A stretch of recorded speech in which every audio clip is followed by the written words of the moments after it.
Hola, muy buenas tardes. Iniciando nuevamente este 2020 con un respiro de salud, nuevo escenario. Aquí estamos empezando y teniendo como para empezar este año la sexóloga, así. ¡Pum! Claro, Marta sí. Puga. Claro. Teníamos que abrir este programa contigo, Pues es que Marta. sí tenía que ser, querida Bel, ¿No? O sea, ¿qué nada mejor viendo cómo la sexualidad influye en tu creatividad?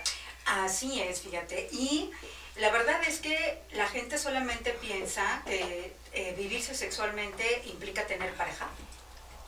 Y a veces no es necesaria la pareja, a veces puede tener usted, que así siempre pasa, más de alguna pareja, ¿no? Y entonces, bueno, la creatividad se ve muchas veces cancelada. Y la falta de creatividad, pero no es otra cosa más que un desgaste energético, una baja de energía erótica.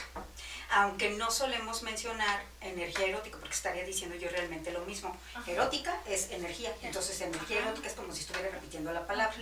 Exactamente. Ajá. Pero es una forma de poder entender, ¿no? O sea, realmente la erótica es lo que hace que nosotras estemos vivos o que nosotros estemos vivos, ¿no? Uh-huh. De tal manera que si hay una gran carga erótica, pues claro que va a haber vitalidad, va a haber, todo lo van a ver maravilloso, ¿no? Nada se les va a dificultar y además van a poder ejercer de una mejor manera su vida sexual, ¿no? Y una de las formas de acrecentar la creatividad de nuestra sexualidad, Vero, es la fantasía sexual. Okay. ¿Vale? Y fíjate que la gente, bueno, te has dado cuenta que a veces hacen bromas en cuanto a las fantasías, ¿no? Y hay unas como muy predeterminadas, ¿no? Que decir, bueno, un trío, no, pues que hacerlo que en el avión, en el baño del avión, o sea, cositas así, ¿no? Sin embargo, la capacidad de fantasear, Vero, es parte de la creatividad humana.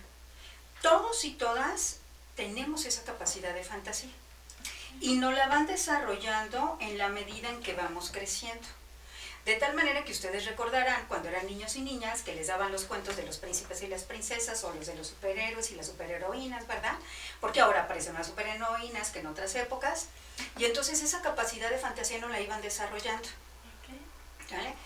Y es algo tan natural que en la medida que vamos creciendo, esas fantasías que al principio parecen inocentes, en la medida en que vamos creciendo y nos vamos desarrollando, Vero, se van haciendo más sexuales.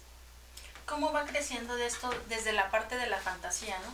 Que realmente viene con la creatividad, yo creo que desde lo que era parte del juego sexual, desde lo que hablaba Freud. Exactamente, ¿no? Lo que pasa es desde... que la libido es la energía erótica, energía orgásmica, que es exactamente lo mismo. La libido es eso.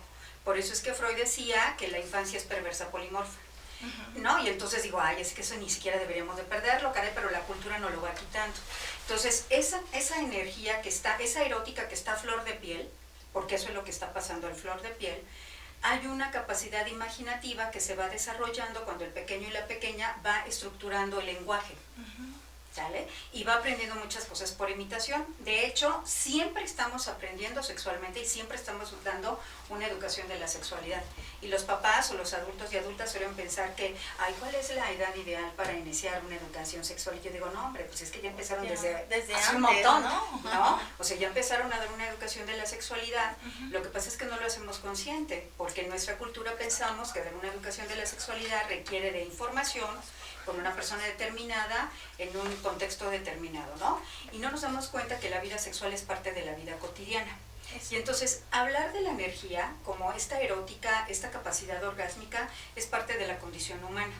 Cuando ustedes se sienten tristes o cuando están deprimidos, ¿no? Hay una baja de su erótica. ¿Sale? Entonces, la depresión no es un estado mental, la depresión es un estado corporal.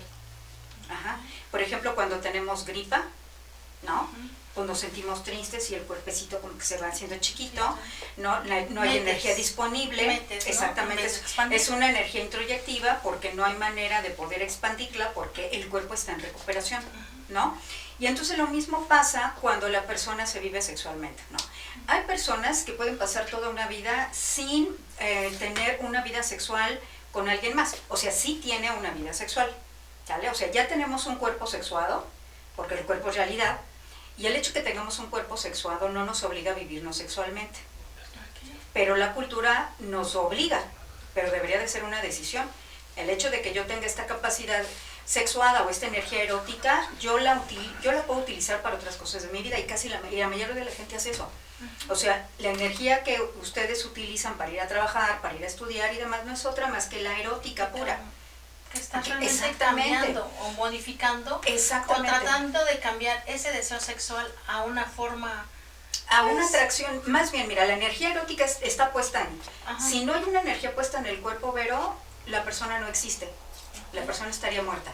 Por eso es Eros Tánatos, que es otro principio freudiano, ¿no? Eros es la vida pura, la viveza. Tánatos es la carencia de esta energía, por lo tanto va a ser la muerte. ¿Sale? Nada más que la cultura lo remite a la genitalidad, lo remite en la pareja y lo remite para un contexto determinado. Pero en realidad la sexualidad es mucho más. Siempre nos estamos expresando sexualmente y la capacidad de fantasear es parte de... Se van haciendo más sexuales conforme vamos creciendo porque los estímulos eróticos son más intensos. Por eso Freud decía eros polimorfo, es decir, la capacidad erótica está a flor de piel. Si tocan a los bebecitos, van a ser... Por eso se exactamente, están muy porque pequeños. la erótica está puesta ahí, ¿no? En la medida que vamos desarrollando, esa erótica que está a flor de piel se va haciendo hacia el centro. Se va restringiendo. No restringiendo, sino se va yendo hacia el centro hasta llegar a la zona genital que, por ejemplo, Wilhelm Reich y Alexander Lowen dicen, bueno, la erótica se va a la zona genital, es donde más centrada está ahí la energía erótica en la etapa de la pubertad para desarrollar los órganos sexuales o que maduren o desarrollar la capacidad o detonar la capacidad reproductiva. Pero antes la erótica está en todo el cuerpo y después se nos va a la boca. Por eso es las fases, ¿no? La fase anal, la oral. Ándale. Y tiene mucho que ver desde el niño, ¿no? Desde cómo es el sostener su cabeza, desde cómo se va sentando, cómo el chakra sexual empieza a ser, ¿no? Porque ya después viene la fijación, o sea, estaba la fijación oral y luego te vas a la zona anal hasta que empieza la genital, no te toques, ¿no? Pero cómo vamos restringiendo a nuestros niños desde ese autoconocimiento de su cuerpo, ¿no? Exactamente. Ahora, entre más pasa el tiempo, pues más, como dices, nuestra serie de creencias y nuestros tabús, y todavía yo creo que depende estado, o zona donde estés localizada, que tiene que ver con esa serie de creencias de malo, ¿no? Malo, y no te toques ahí, no te agarres. Exactamente, y entonces algo que puede ser, que de hecho es, pero que puede ser para el niño, la niña o el adolescente o la persona adulta, parte inherente de su condición humana, se ve por separado. Y en nuestra cultura, bueno, pues hay una incisión, ¿no? Donde todo el intelecto, la razón, la inteligencia es validado y el cuerpo se ve como culpígeno, vergonzante, ¿no? Entonces hay una fractura de la condición de ser. Y entonces las personas cuando se viven sexualmente, los pensamientos están por otro lado y el cuerpo está en otro lado, ¿no? Y entonces, bueno, hace ratito yo mencioné la capacidad de fantasear porque es parte inherente, ¿no? Y la verdad es que siempre estamos fantaseando, nomás que no lo decimos, ¿no? Entonces, bueno, hay unos datitos bien importantes que quiero darles aquí, ¿no? Sobre cuál es el porcentaje de las fantasías que tenemos los hombres y las mujeres, ¿no? Fíjate, del 50% de nuestra actividad diaria son ensoñaciones.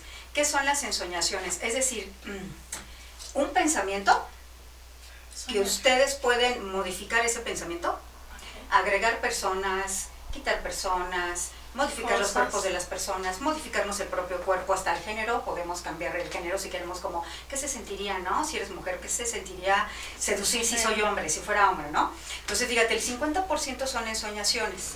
Es decir, siempre estamos fantaseando otras cosas, pensando en otras cosas, ¿no? Y entonces, un 50% es realidad. Ahora, de esas 50 de actividad diurna de ensoñaciones, un 3% son fantasías sexuales. Por lo tanto, todos los días estamos fantaseando sexualmente, ¿sí? No nos atrevemos a decirlo o a ser tan claros porque la cultura nos prohíbe, ¿no? Porque se piensa que solamente fantasean aquellas personas que son pervertidos o pervertidas, aquellas personas que no tienen pareja, aquellas personas que fueron abusadas o acusadas sexualmente. Entonces realmente hay muchos mitos en relación a la fantasía.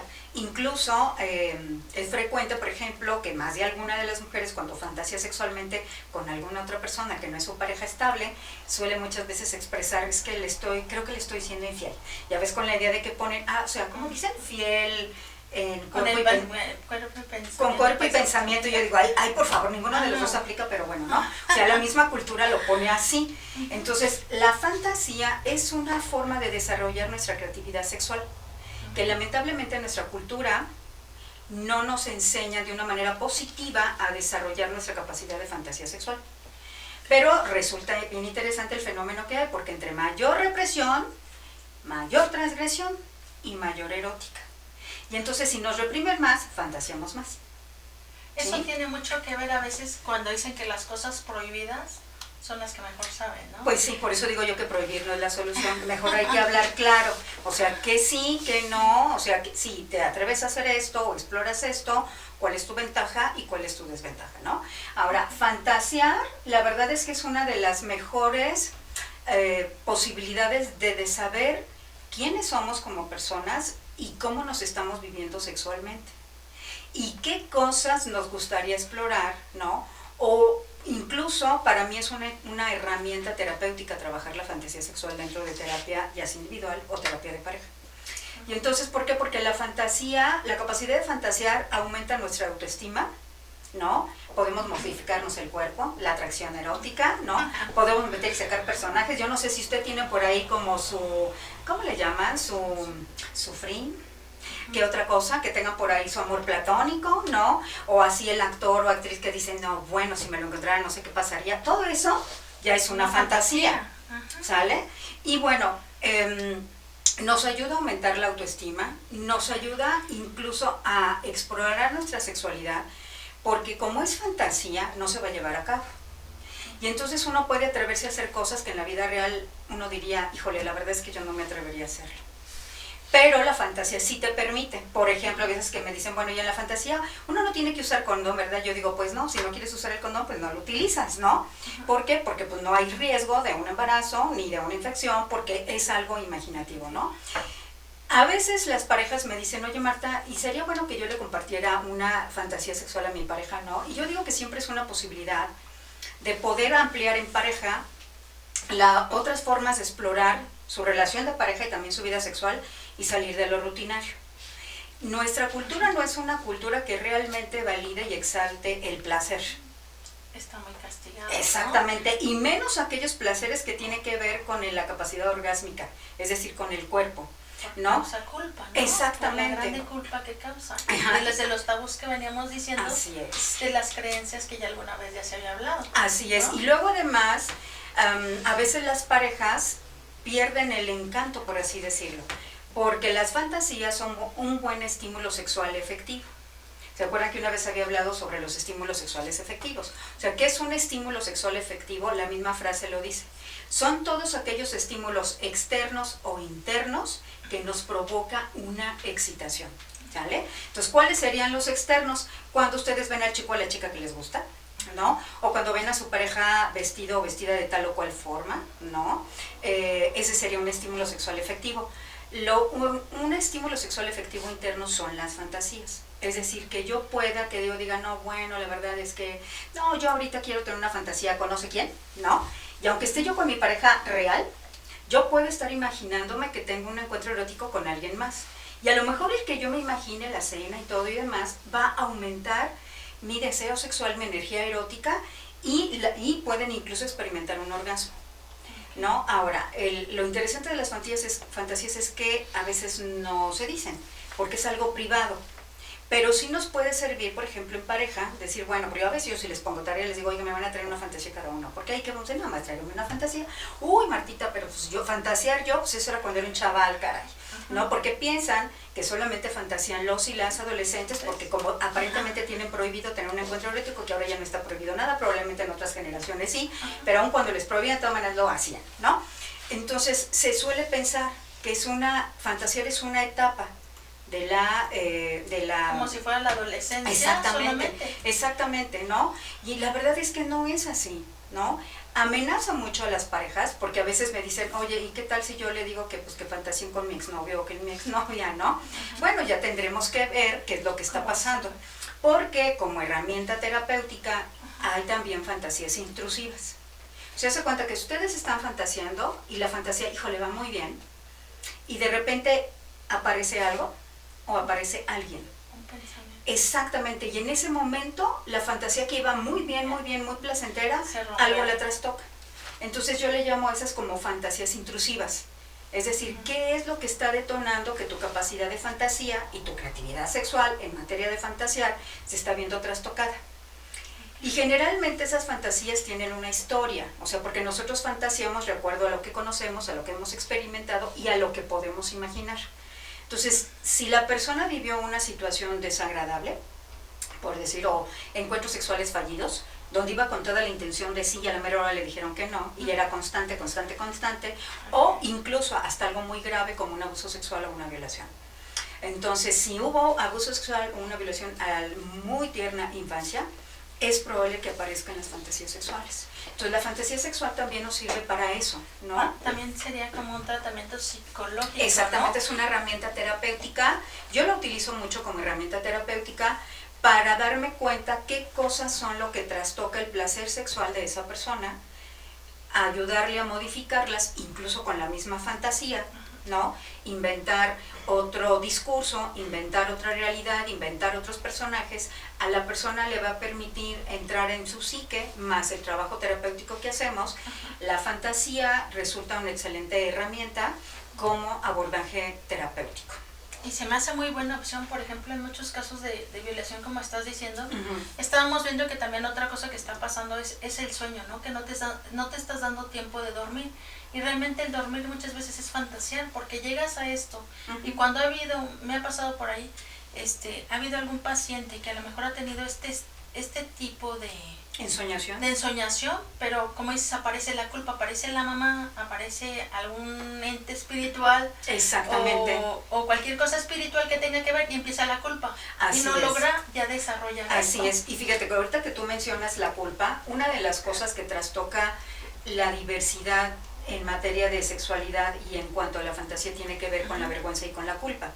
Y bueno, la vergüenza y la culpa no son naturales, es decir, no es parte de la condición humana. Son mecanismos de control generados por una cultura, ¿no? En nuestra cultura, la vergüenza y la culpa es un mecanismo de control. Ajá, entonces, ¿cómo es que se nos instaura la vergüenza y la culpa? Fíjate, es bien interesante, ¿no? Porque desde bien chiquititos y bien chiquititas se nos instaura eso. Cuando somos muy pequeños y pequeñas, realmente somos muy auténticos y muy espontáneos en materia de sexualidad y en la apropiación de nuestro propio cuerpo. O sea, lo mostramos, vemos, tocamos, ¿no? Acariciamos, besamos y no media nada, ¿sale? Porque la erótica es una energía impulsiva que te lanza a vivir la vida, ¿sale? O sea, si esto se hiciera así, se respetara, pero no existirían enfermedades físicas ni mentales. Claro.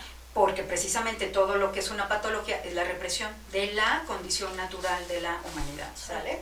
Problemas prostáticos o de la cérvico que veíamos, todas las dispareunias o alteraciones exactamente, en el ¿no? ciclo sexual. Ajá, y entonces, bueno, fíjate, es una energía impulsiva que te lanza a explorar tu cuerpo, ¿no? Y entonces ese pequeño y esa pequeña pues se muestran tal cual son, porque además pues el cuerpo es lo más natural que tenemos, ¿no?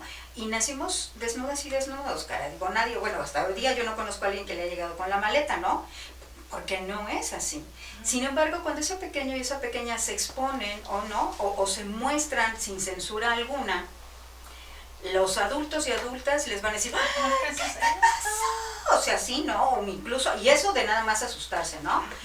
Porque puede llegar a otras cosas, a una sanción y a un castigo, ¿no?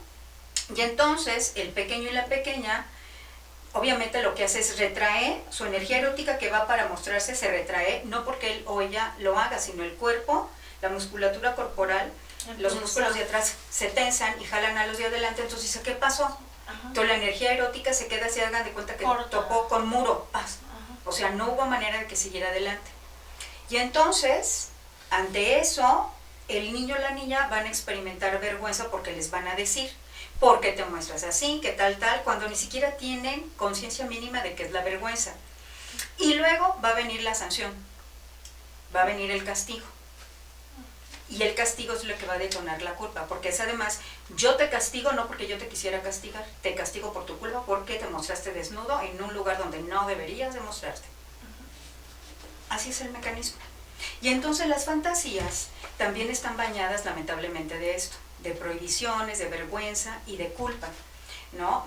Hay muchos consultantes que dicen, bueno, es que Marta, yo me siento culpable porque pues a la hora que estoy con mi pareja, aunque yo quiera ver a mi pareja en el encuentro erótico, ahí sí puedo verla, pero la verdad cierro mejor los ojos y entonces empiezo a imaginar otra cosa, porque si no, no hay manera de que yo sienta una excitación y que pueda experimentar un orgasmo, ¿no? Pero después me siento mal porque pues dicen que tenemos que estar ahí al 100% y luego si llegamos los dos al orgasmo es así como, iluminación y demás.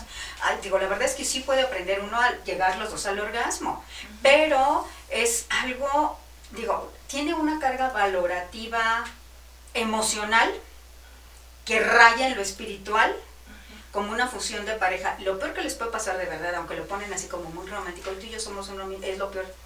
No pueden ser uno mismo, caray. O sea, son dos personas puestas ahí, compartiéndose, ofreciendo algo a la pareja.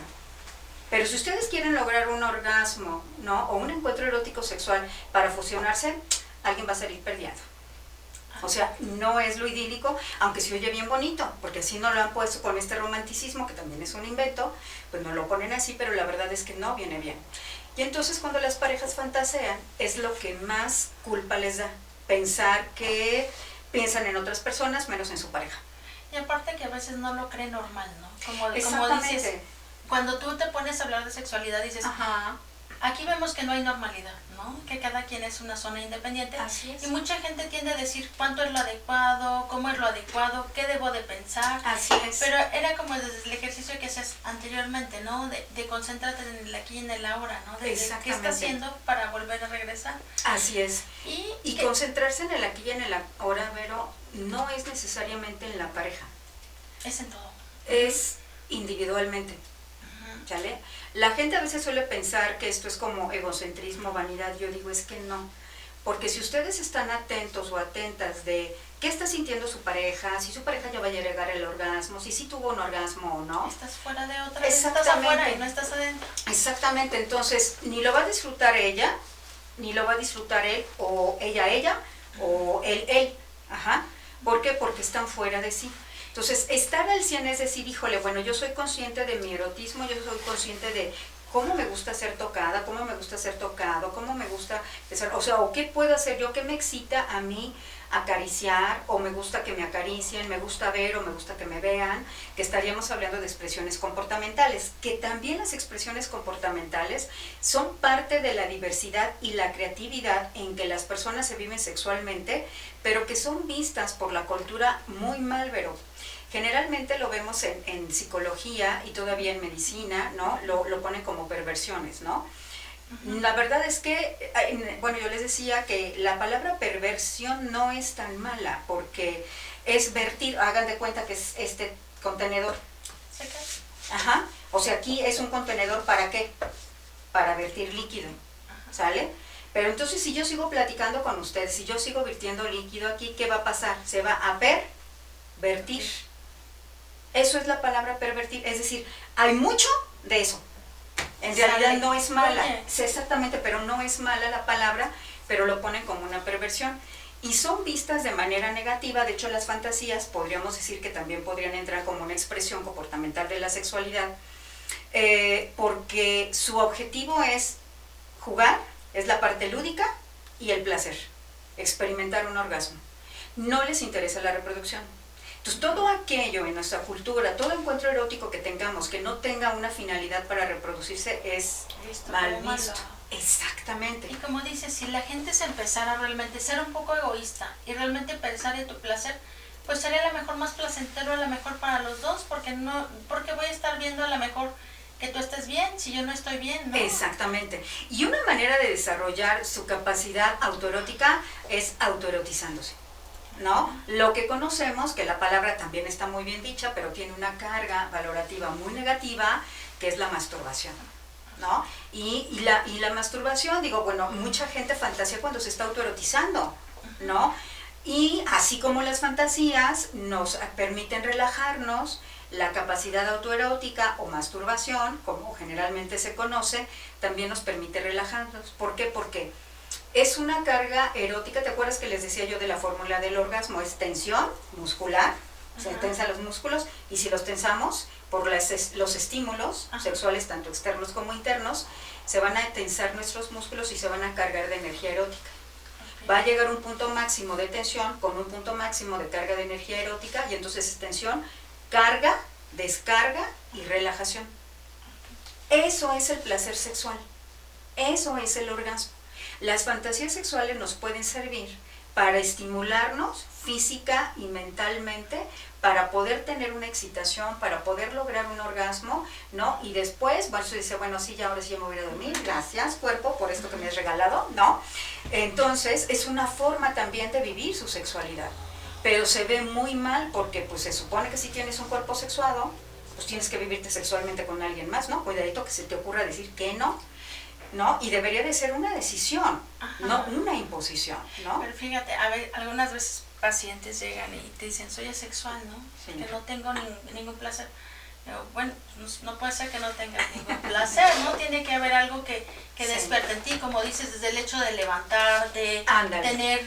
salir a trabajar. Así es. Y directamente a veces lo concentran en vagina, ¿no? Exactamente. Vagina y pene. O sea, en pene, ¿No? vagina o en la Y cópula. que no es otra cosa. Y la verdad es que, a ver, ser asexual es una persona que sí tiene una carga erótica, que sí tiene una carga sexual, obviamente porque tiene un cuerpo sexuado, y la energía hace que esa persona esté vivo o viva, si no existiría, pero no le interesa vivirse sexualmente con alguien más. ¿Sale? Entonces, cuando utilizan el término asexual, yo digo, ay, es que es un término mal dicho. Mal O sea, pensado está. no, ahorita la verdad es que no recuerdo quién lo inventó el término, pero es un término recientemente, o sea, nuevo podríamos decirlo, ¿no? Sin embargo, el término, digo, si hablamos que sexualidad, ¿no? Es todo el cuerpo-mente, no podemos decir que es una persona sexual. Es una persona sexual, pero que su energía erótica o su energía sexual la utiliza para trabajar, para relacionarse. Sí se enamoran, por supuesto, porque sí tienen vínculos afectivos, vínculos amorosos, pero no tienen la menor intención de compartirse erótica corporalmente con alguien más, ¿no? Entonces yo sí creo que incluso el término tendríamos como que redefinirlo. Cambia. Exactamente, porque yo digo, es que no aplica como asexual, porque estaría diciendo es que sí, pero no se vive con alguien más, entonces, y como si fuera, no hubiera placer, ¿no? Ajá. Y el placer no lo remiten, como tú lo acabas de decir, pero solamente a lo sexual, y el placer por ir a caminar, ver la luz, ver el sol, las nubes, el aire, las plantas, cuando van a comer, cuando van a tomar una bebida, ¿no? O sea, Cuando se van a bañar o el viento, o sea, todo eso es placer, pero no lo reducen a lo sexual, o sea, con una persona determinada y a lo genital. Y entonces, por eso es que la sexualidad es un impulso donde la gente, yo digo, lo menciono constantemente, digo, mal vive, o sea, medio coge, ¿no? O medio tiene encuentros eróticos, no se va a morir, pero se va a sentir mal. Pero es desde la creencia, ¿no? Desde que realmente lo bajas acá y no lo pones en todo Exactamente. el cuerpo, ¿no? Y de hecho, fíjate, nosotros en materia de sexualidad, nosotros decimos que tenemos que desgenitalizar la sexualidad. Porque como todo está genitalizado, no perciben que hasta los dedos, el cabello, es realmente un estimulante erótico. Entonces, mucho del trabajo que hemos estado haciendo en materia de sexualidad desde hace muchos añitos tiene que ver con esto, de desgenitar la sexualidad y desaprender para aprender nuevas formas que van a desarrollar su creatividad al descubrir nuevos estímulos por el contacto con la piel, ¿no? Sus zonas erógenas, las zonas erógenas se van modificando a través de nuestra vida, porque nuestras zonas erógenas son detonadas también por estímulos sexuales efectivos. Y entonces a lo mejor, no sé, usted identifica de que cuando le besan ahí o cuando le tocan ahí o ¿no? En una parte del cuerpo usted dice, no, bueno, no me toques ahí porque no respondo, es sí, tócame ahí porque ahí sí respondo. Y a lo mejor si sigues ese estímulo frecuente, todo estímulo presente deja de ser estímulo. Y entonces va a llegar otro momento que a lo mejor eso que antes me excitaba, pues ¿qué crees que ya no? Un grado de tolerancia, que ya el mismo estímulo ya no te sirve para lo mismo. Exactamente, ya deja de ser estímulo. Y entonces en la capacidad autoerótica, que es diferente a masturbación porque es manogenitalidad, o sea, más es mano, turbar o transgredir, eso quiere decir transgredir con la mano que mi genitalidad. Entonces es una actividad que va directa, por eso digo, no, es que está bien dicha la palabra, nada más que la carga valorativa es muy mala, es como esos placeres culposos. Porque un porcentaje muy grande, si no es que todos y todas lo llevan a cabo, pero no lo dicen, pero es un placer culposo. ¿no? Y cuando digo placer culposo, pues es que la cultura le pone esa carga de culpa y vergüenza. Pero es muy probable que más de alguna vez usted, ¿no?, lo haya llevado a cabo, ¿no? Y es que sería muy difícil que lo pudieran exponer, como dices, por el sentimiento de vergüenza y culpa. Exactamente, ¿no? Pero cuando hablamos de autoerotismo es más fácil, Vero, fíjate, cuando yo en los talleres y que les digo, oigan, pues, ¿qué creen? Pues vamos a aprender a autoerotizarnos. Así como, ¿qué es eso? No me oye bonito, pero ¿qué es eso? Digo, ay, hagan de cuenta que es como la masturbación, pero no vamos a ir directo a la genitalidad, vamos a empezar de afuera hacia adentro, ¿no? Y entonces esa es una forma de poder descubrir nuestra capacidad erótica y nuestro cuerpo erótico, porque todo el cuerpo, todos los cuerpos son eróticos. Ajá. ¿Cuál es un cuerpo no erótico? Aquel que ya está muerto. Por eso es eros thanatos, ¿eh? Entonces un cuerpo erótico es aquel que tiene vida. Y entonces imagina usted que desde pequeñitos y desde pequeñitas nos enseñaran a vernos los dedos de nuestros pies. Desde las uñitas, a ver, observa el dedo gordo, el que sigue, el chiquitito cómo está, qué forma tiene, qué tamaño tiene, ¿no? Obsérvalo bien y luego a ver, tócalo, qué forma tiene, cuál es sensación siente tu dedo cuando toca tu dedo gordo del pie, qué siente tu dedo gordo del pie cuando tu dedo lo toca, ¿no? Todo eso que en otras culturas, por ejemplo en el Kama Sutra, que bueno, el Kama Sutra la verdad es que es un libro desde el occidente muy mitificado, pero muy claro para la cultura hinduista y tailandesa, porque son frontera, ¿no? Entonces, cuando aparece el Kama Sutra, es un libro sagrado.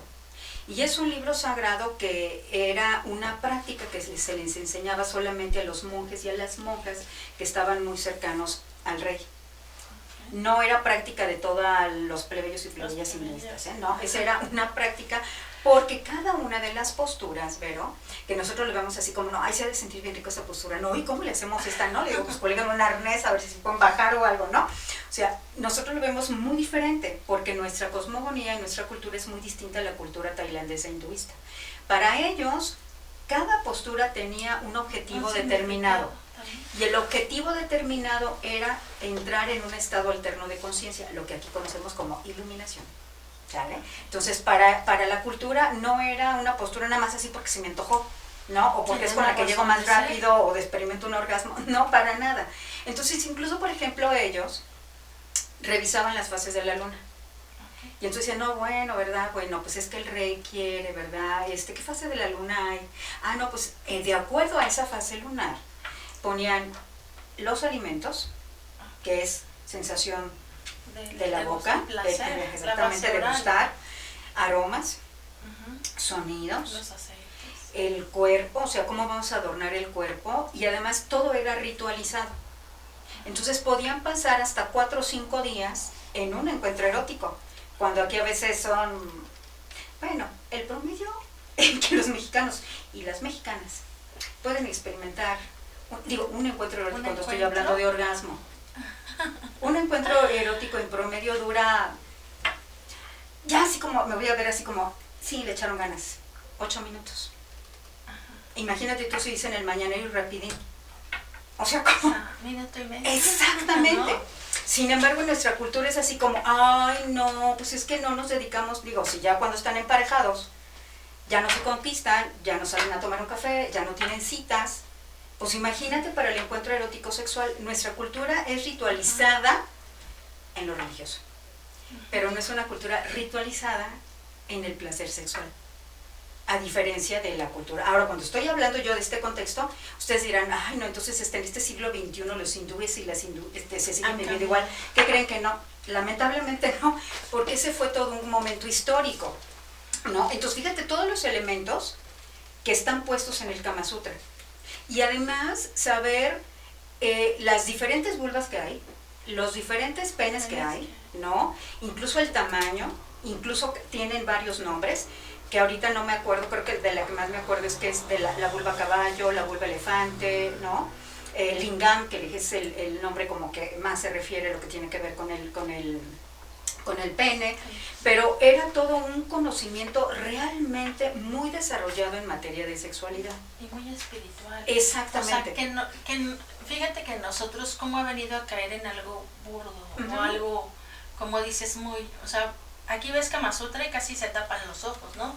Y sabiendo que allá era desde un lado mucho más espiritual y que tenía todo un contexto donde tenías que llegar a cierta cosa, ¿no? Exactamente, y el objetivo, aunque nosotros lo ponemos aquí como espiritual, probablemente para ellos eso tenía que ver, pero más que lo espiritual era un estado de iluminación, ¿sale? O sea, porque... Un estado de conciencia. A ver, les voy a ver, es muy probable que más de alguna vez ustedes hayan experimentado esa sensación como cuando dicen, hombre, es que había estrellitas, caray. Bueno, es eso, o sea, la erótica, si es tensión, carga, descarga, se están cargando mucho y en el momento que se descargan es un estado realmente alterno de conciencia, ¿sale? Donde tú incluso logras ver así como, ay, está irradiando algo mi pareja, ¿no? ¿Qué está pasando? Ajá, a eso se refería, eso es la capacidad orgásmica, pero nuestra cultura está muy trastocada porque todo es genitalidad, entonces para ellos no, el cuerpo era un acceso, ¿no? O sea, es decir, cuerpo sin cuerpo, es decir, entras a tu esencia por el cuerpo porque esa energía erótica necesita concretarse. Entonces, si no hay un cuerpo, no hay energía erótica, se concreta. Y cuando experimentamos un orgasmo, por eso los franceses le llaman la pequeña muerte, porque en literal cuando experimentamos un orgasmo muy intenso, o sea, sientes así como, ay, o sea, me voy, literal, claro que te sales del cuerpo, vuelves a regresar, ¿no? Y exactamente, ese es un estado alterno de conciencia, ¿no? Es decir, te sales por completo del cuerpo. En nuestra cultura, las mujeres le temen mucho a soltarse, a abandonarse. Y es contraer, era lo que decías alguna vez. Exactamente. Es que inician los problemas de que en vez de expandir contraes, exactamente, ¿no? Les digo, no, es que no es apretar, sino es soltar, ¿no? Y entonces la gente suele apretar, ¿no? Lo que es todo el piso pélvico, pensando que así va a contener su energía erótica y va a llegar el orgasmo, y puede que llegue, pero no tan intenso o muy cortito. Y no es apretar, es al contrario, soltar. Y entonces, por ejemplo, a ellos y a ellas sí los enseñaban, ¿ver? A descubrir su cuerpo erótico, a saber cómo moverlo, cómo regular su energía erótica con la respiración, que es lo que, bueno, yo enseño pues en los talleres.